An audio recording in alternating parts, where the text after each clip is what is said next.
écoutez, j'ai vu ce matin que l'organisation était excellente, puisqu'il n'y avait quasiment pas de queue au bureau où j'ai pu voter.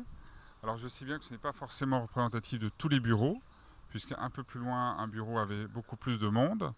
Mais néanmoins, ce que je vois, c'est que nous avons essayé depuis 15 jours de tenir compte du scrutin du premier tour pour réduire les queues, pour faire en sorte que les queues se déroulent à l'ombre et pour faire en sorte que ce soit beaucoup plus fluide. C'est un devoir que nous avons vis-à-vis des citoyens.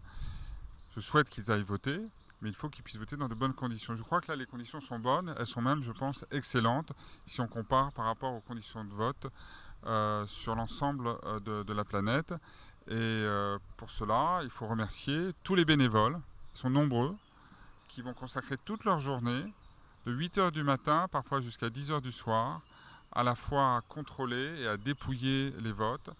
Il faut remercier les bénévoles, il faut remercier tous ceux qui ont accepté, qu'ils soient secrétaires, assesseurs ou présidents de bureau de vote, d'avoir consacré tout leur temps à ce beau devoir citoyen.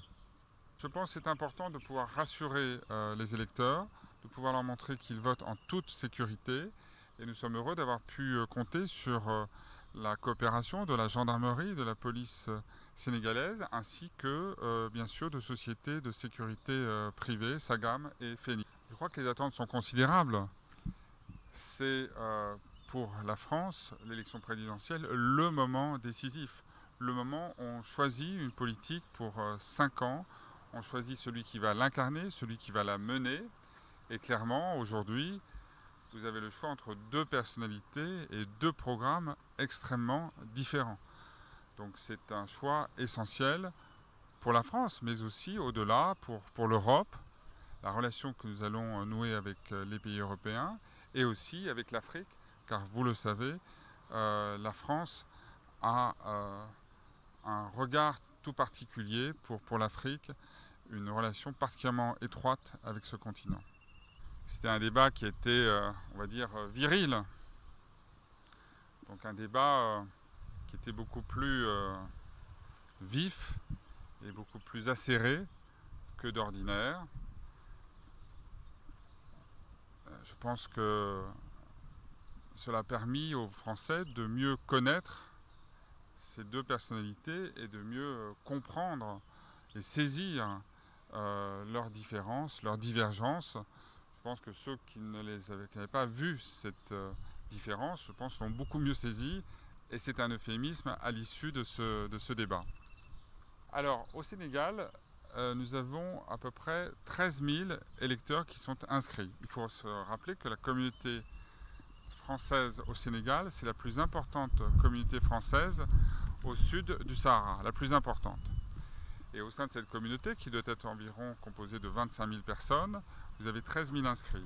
Sur ces 13 000 inscrits, nous avions pu compter au premier tour sur la participation de 39% d'entre eux, ce qui, pour des communautés françaises à l'étranger, est un bon taux de participation. Donc nous verrons aujourd'hui si le taux de participation est supérieur ou non à celui du premier tour. Nous avons fait en sorte que les conditions de vote soient facilitées. On a parlé de la sécurité, on a parlé des conditions d'organisation, mais on pourrait aussi parler du nombre de bureaux de vote, puisque nous avons 7 bureaux de vote, 5 à Dakar, 3 ici à l'ambassade, 2 au lycée Mermoz à Ouakam. Nous avons un autre bureau de vote à Saint-Louis, et enfin, nous avons cette année, pour la première fois, ouvert un bureau de vote à Sali, donc pour avoir un maillage plus général. Mais évidemment, si vous êtes à Ziguinchor, si vous êtes à Matam, si vous êtes à Richard Toll, les conditions sont plus difficiles, il n'y a pas de bureau de vote et dans ce cas-là, vous devez recourir au vote par procuration ou vous devez vous déplacer. Un dernier mot. Excellence, à part le nombre est-ce qu'on peut savoir le nombre de résidents français ici à Dakar? Alors, au Sénégal, il y a à peu près 25 000 Français. 25 000, et je disais, c'est la plus importante communauté française au sud du Sahara, avec donc souvent des Français qui sont ici de très longue date, parfois depuis plusieurs générations. Vous avez aussi beaucoup de couples mixtes, et vous avez des chefs d'entreprise, vous avez des enseignants, vous avez des militaires, et donc vous avez un public qui est très divers, très varié, et qui est principalement concentré sur Dakar et la Petite Côte. Mais nous avons aussi des représentants sur la vallée du fleuve. Nous avons des consuls honoraires d'ailleurs à Bakel et à Canel, pour essayer d'être au plus proche de cette communauté. J'oubliais aussi les Français de Tambacounda. Écoutez, aujourd'hui, il faut avoir en tête que nous allons décider de qui sera le prochain président.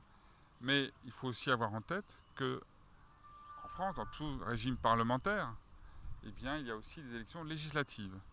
Et donc, dans moins d'un mois, les Français seront appelés à choisir leurs parlementaires.